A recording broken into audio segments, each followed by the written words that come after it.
বছর হয়ে গেছে, সালমান হত্যার বিচার চাই। সামিরা এত ক্ষমতাবান?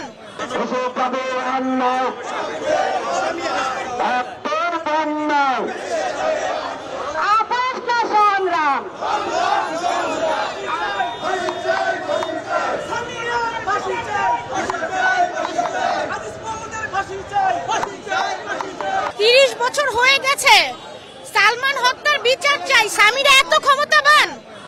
এত ক্ষমতাবান সামিরা সরকারের চাই? গত 30 বছরে যে কয়টা সরকার গেছে এদেরকে সামিরা ক্ষমতাবান, সেটা রূপ দেখায় রাখছে।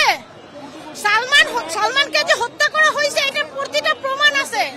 আর ডলি জোহর যে বলছে যে শাবনূরের মা চলে গেছে, শাবনূর যেন কি বলছে রাগ হয়ে 54-এ সন্দেহভাজন হিসেবে কি শাবনূরকে ডাকতে পারে না? ডলি জোহরকে ডাকতে পারে না? আইন দেখে না, চোখে দেখে না?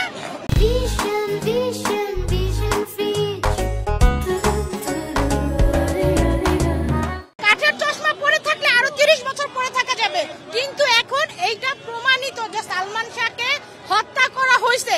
আমরা যদি সবাই পরিকল্পনা করে 12 লক্ষ টাকা নিয়ে ডনকে ধরেন, সামিরা কেন আগাম জামিন নিতে চাচ্ছে? যদি এত বছর বলছে আমি তো দেশে আছি, আমি তো কোথাও যাইনি, আমি তো পালাইনি, এখন পালানো কেন? এখন কেন আদালতে থেকে নেওয়া হচ্ছে বলেন? এখন কি জন্য জামিন নিতে চাচ্ছে? আমি চুরি করি নাই, আমি সামনে আসছি, আমি চুরি করি নাই, আমি প্রমাণ করে দিব আমি চুরি করি নাই। একটা স্বামী মারা গেলে, আমার স্বামী মারা গেলে আমি কবর দিতে না যাওয়া পারবো? আর কি প্রমাণ চান? আপনাদের মা বোন ঘরে নাই? আমরা কি বুঝি না? পৃথিবীতে সবচেয়ে ভারী হচ্ছে বাবা মার কাছে সন্তানের লাশ। আজকে 30 বছর একটা মা তার বাচ্চার লাশ সে কবর দিচ্ছে নিজে হাতে।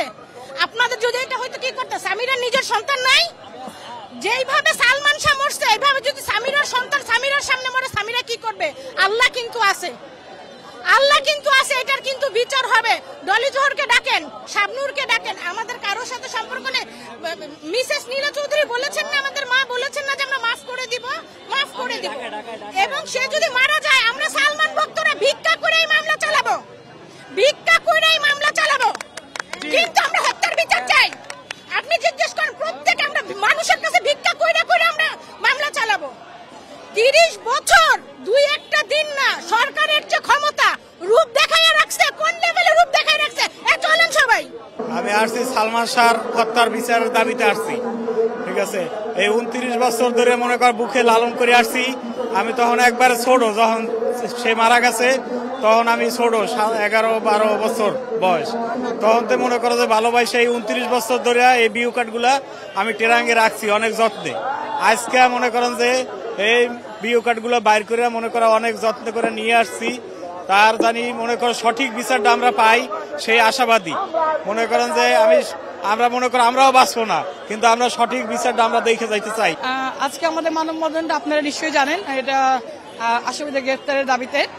তো আমাদের কথা হচ্ছে আলহামদুলিল্লাহ, আমরা আল্লাহর কাছে একটা শুকরিয়া জানাই যে 29 বছর পর আমরা এই সালমান শাহ হত্যার রাইট অফিসিয়ালি পেয়েছি। তো এতদিন যাই হোক যেটাই হয়েছে আমরা মেনে নিয়েছি, রাজপথে থাকলেও মেনে নিয়েছি। বাট এখন তো আমরা প্রশাসনের কাছে কিছু আশা করতে পারি, ভালো কিছু আশা করতে পারি, তাই না? আমরা আইনের প্রতি শ্রদ্ধাশীল, আইনকে শ্রদ্ধা করেই বলছি এবং প্রশাসনকে বলছি আপনারা অনতিবিলম্বে আসামিদের গ্রেফতার করুন। কারণ এখন আমরা শুনছি 1 নম্বর আসামি যে সামিরা, উনি আগাম জামিন নেওয়ার চেষ্টা করছেন। আগাম জামিন কেন নিবে? নেওয়ার মানে সে চেষ্টা করবে, সে অনেকভাবেই চেষ্টা করতে পারে ভাই, এটা বলার কিছু নাই। কিন্তু এখন কোর্ট কি করবে কিংবা আইন কি করবে সেটা তারা জানে। আমরা সেই পথেই আগাবো, কিন্তু এটা যেন না নিতে পারে সেটা শুধু অবশ্যই আমরা করবো। আজকে এই জন্য আমরা আজকে মানববন্ধনে এসে দাঁড়িয়েছি। ছোটবেলা থেকে যখন বুঝতে শিখছি তখন সালমানের ছবি দেখতাম, ওই ছবি দেখা অবস্থায় আমি সালমানের ভক্ত। তখন থেকেই আমি মনে প্রাণে এটা ঠিক করছি যে আমি যখন বড় হব তখন আমি অবশ্যই সালমান হত্যার বিচার চাইব। তবে আমি তখনই মনে প্রাণে বিশ্বাস করতাম যে সালমানকে হত্যা করা হয়েছে, সালমান আত্মহত্যা করেনি। আমি বলতে চাই যে যারা যারা সালমান শাহকে হত্যা করছে তাদেরকে আইনের আওতায় নিয়ে এসে তাদের মানে সুষ্ঠু বিচার চাই আমি সালমান শাহ হত্যার।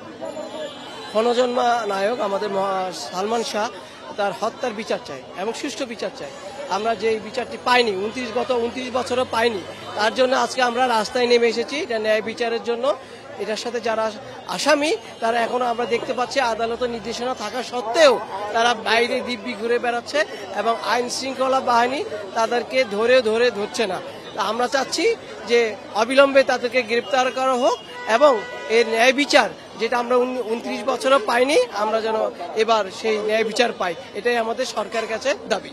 এই হত্যার ন্যায় বিচারটার পিছনে আমি মনে করি যে এত ডিলে হওয়ার কারণ রাষ্ট্রীয় ব্যবস্থার দায় আছে এবং প্রশাসন ব্যবস্থারও কিছু ডিলে আছে, যার কারণে হয়তো আমরা এতদিন পর্যন্ত বিচার পাইনি। খুনিদের আমরা অবশ্যই মানে আইনের আওতায় এনে তাদের রিমান্ডে নিয়ে তাদের মনে সঠিক তথ্যটা বাইর করে আনা।